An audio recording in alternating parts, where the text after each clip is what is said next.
London Real, sponsored by Bulletproof Coffee. Just give us the basics of the Dolce diet. If people never met you before and didn't know anything about you, and you had to explain it in 5 or 6 phrases, which I think you already have, how would you break it down for them? The Dolce diet is a lifestyle-based approach to maximizing health, fitness, and longevity. A lot of people, they assume I'm a strictly sports performance guy because I'm associated with some of the world's greatest athletes. But I only work with about 8 to 10 of the world's greatest athletes a year. I have thousands of students and clients around the world, and that's my true passion. I'm a longevity advocate, much more than a sports performance guy. So it's a holistic, it's a all-natural approach to just maximizing our genes, our biology, and really it's returning to the basics. What has got our species to where we are today? We're here because of real water, because of real food, because of real sleep. That's why we're here, because of what nature has provided for us. So I'm trying to share again my experiences. I did the sports supplement thing. I did the high-end sports performance thing. That stuff, it doesn't work. It's all smoke and mirrors. It's a lot of marketing. A lot of companies out there, they're killing us by trying to pretend to make us healthier.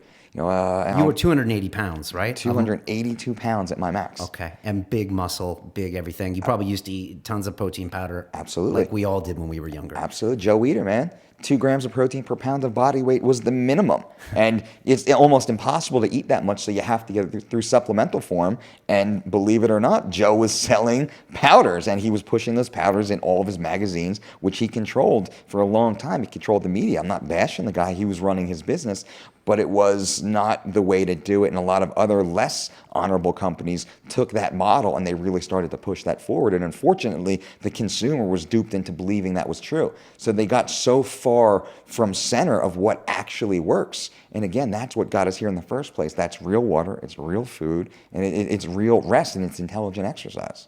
One of your lines is what? No pills, powders, or potions? No pills, no powders, no potions. It's working on me. That's it, man. I'll say it back to you. And you just basic stuff. You say, your basic is don't count calories, make calories count. Yep. What are some of your other mantras? Don't count calories, make calories count. That's huge. It's the nutrient density that we're looking at. We're looking to maximize nutrient density and lower the caloric load. So the more nutrient dense your foods, and the most nutrient dense foods are earth-grown nutrients. That's real food that came from the planet in which the entire species has spawned from and continues to be here. If these principles did not work, our species would have died out long ago, and the same thing of every other species on the planet.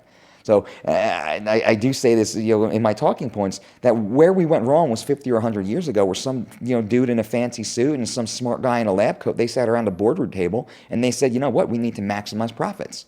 How can we do that? Well, let's take these foods that everybody's eating and let's genetically modify them. Let's find a way to make, providing these foods to the population cheaper. Let's control the food supply, control the food source. Let's start to market these people. Let's let them believe that they need actually more of these things than they truly do, so they'll start to buy it from us. Let's put a sexy girl or a handsome guy on the cover and dupe them into believing that this is what they're actually taking in order to look the way that they do. But we know that it's not true. So I'm trying to debunk those myths and get people, again, back to center. What got us here in the first place?